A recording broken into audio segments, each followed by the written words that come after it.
Hello students, today we will study about paragraph 10.8 types of motion class 6 chapter 10 NCERT Science। Student इस paragraph में हम motion के types के बारे में स्टडी करेंगे, यानी जो मूवमेंट है ऑब्जेक्ट्स की वो किस टाइप से होती है। You may have observe the motion of A vehicle on a straight road, march past of soldiers in a parade or the falling of a stone. What kind of motion is this? Student आपने observe किया होगा जो vehicles हैं road पर, एक straight road पर किस तरह से मोशन में रहते हैं, और जो सोल्जर्स हैं वो जब मार्च पास्ट करते हैं, परेड करते हैं, उनकी मोशन को भी आपने ज़रूर देखा होगा। फिगर 10.12 में दिखाया गया है। ए नंबर फिगर में व्हीकल्स की मोशन को दिखाया गया स्ट्रेट रोड पर। बी नंबर फिगर में सोल्जर्स को परेड करते हुए दिखाया गया है। सो स्टूडेंट्स, इनकी जो टाइप है मोशन की वो किस टाइप की होती है, क्या आप इस बारे में जानते हैं स्टूडेंट?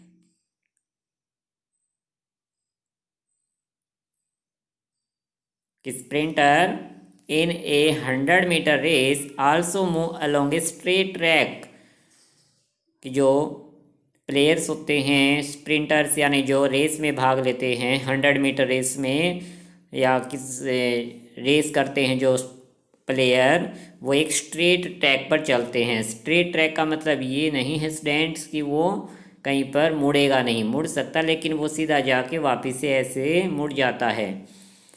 और सोल्जर्स जो हैं इस तरह से उस पर रेस लगाते रहते हैं जो प्लेयर हैं। Can you think of more such examples from your surrounding? आप अपने आसपास इस तरह के मोशन को देख सकते हैं। तो स्टूडेंट, इनकी जो मोशन है वो रेक्टिलिनियर मोशन कहलाती है। This is the type of a motion. In all these examples, we see that objects move along a straight line. इन सभी एग्जाम्पल में स्टूडेंट जो ऑब्जेक्ट्स हैं या कोई भी थिंग्स हैं या लिविंग ऑर्गेनिजम्स हैं वो सभी क्या कर रहे हैं, एक स्ट्रेट लाइन में मोशन कर रहे हैं। This type of motion is called rectilinear motion. तो इस टाइप के मोशन को रेक्टिलिनियर मोशन कहा जाता है। एक्टिविटी 7 स्टूडेंट्स, इसमें हम एक सेकंड टाइप मोशन स्टडी करेंगे। Take a stone, tie a thread to it and whirl it with your hand. Observe the motion of the stone. We see that the stone moves along a circular path, कि हमने एक पत्थर के टुकड़े पर कोई thread या धागा बांधा और उसे अपने हाथ में लेकर उसको व्रिल यानी घुमाना शुरू करते हैं। तो हम देखेंगे स्टूडेंट, स्टोन की जो मोशन है वो एक सर्कुलर पाथ यानी सर्कुलर रास्ते पर चलनी स्टार्ट हो जाएगी। In this motion the distance of the stone from your hand remains the same. This type of motion is called circular motion. कि स्टूडेंट जो स्टोन है उसकी डिस्टेंस हमारे हैंड से सेम रहती है, क्योंकि हमने उसे एक थ्रेड से टाई किया हुआ है और थ्रेड की जो लेंथ है वो सेम रहेगी। तो इस टाइप का मोशन स्टूडेंट सर्कुलर मोशन कहलाता है। The motion of a point marked on the blade of electric fan or hands of a clock are example of a circular motion. Figure 10.13 में student जैसे दिखाया गया है, फैन के जो ब्लेड हैं वो सर्कुलर मोशन में रहते हैं।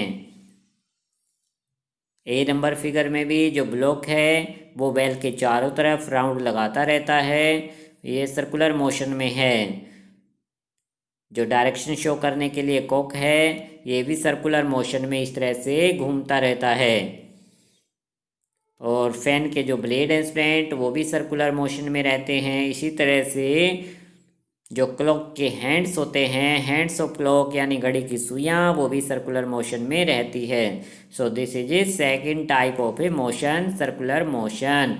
द इलेक्ट्रिक फैन और the clock by themselves are not moving from one place to another, कि जो स्टूडेंट इलेक्ट्रिक फैन है या क्लॉक है वो एक प्लेस से दूसरे प्लेस पर मूव नहीं करते, but the blades of the fan rotate and so do the hands of a clock if we mark a point anywhere on the blades of a fan on the hands of a clock, the distances of this point from the center of the fan or the clock will remain the same as they rotate. कि student अगर हम fan की किसी blade पर या ऐसे mark लगा दें तो यह मार्क स्टूडेंट इसके सेंटर पॉइंट से इस तरह से सेम डिस्टेंस पर रहेगा। ये मार्क अगर यहाँ आएगा तो भी ये डिस्टेंस सेम होगी। जैसे हम सर्कल ड्रा करते हैं स्टूडेंट, सर्कल की जो बाउंड्री है उसके सभी पॉइंट से सेंटर पॉइंट से सेम डिस्टेंस पर होते हैं। बट स्टूडेंट बूजो इस बारे में कंफ्यूज है। Boojo is not sure why we say that the distance of the stone from your hand is the same when we whirl it around. कि वह इस बारे में कंफ्यूज है कि जो स्ट्रिंग या थ्रेड हमने स्टोन से बांधी थी और उसे व्रिल यानी घुमाया था तो उस स्टोन की डिस्टेंस हमारे हैंड से सेम रहती है। इस बारे में बूजो श्योर नहीं है। Can you help him understand this? क्या आप उसकी हेल्प कर सकते हैं? Remember that the stone is held with a string. यह याद रखते हुए स्टूडेंट कि जो स्टोन है वो एक स्ट्रिंग यानी थ्रेड यानी धागे से बंधा हुआ है और थ्रेड की जो लेंथ है वो कम ज़्यादा नहीं हो सकती। इसलिए स्टूडेंट स्टोन की जो डिस्टेंस है वो हमारे हैंड से सेम रहेगी जब हम उसको घुमाएंगे। तो बूजो को ये समझ में आ जाना चाहिए। सो स्टूडेंट्स आज हमने जो मोशन की टाइप स्टडी की, रेक्टिलिनियर मोशन जब कोई ऑब्जेक्ट एक स्ट्रेट लाइन में मूव करता है, जैसे व्हीकल्स हैं या सोल्जर्स हैं स्ट्रेट लाइन में मूव करते हैं। सेकंड टाइप पढ़ी हमने सर्कुलेशन मोशन, जब कोई ऑब्जेक्ट सर्कुलर पाथ पर मोशन करता है तो वो सर्कुलर मोशन होता है। थर्ड टाइप हम स्टूडेंट नेक्स्ट टाइम स्टडी करेंगे। आप यहाँ तक इस चैप्टर को रिवाइज करना और आगे भी इस चैप्टर को ज़रूर रीड करना। Okay student, thank you.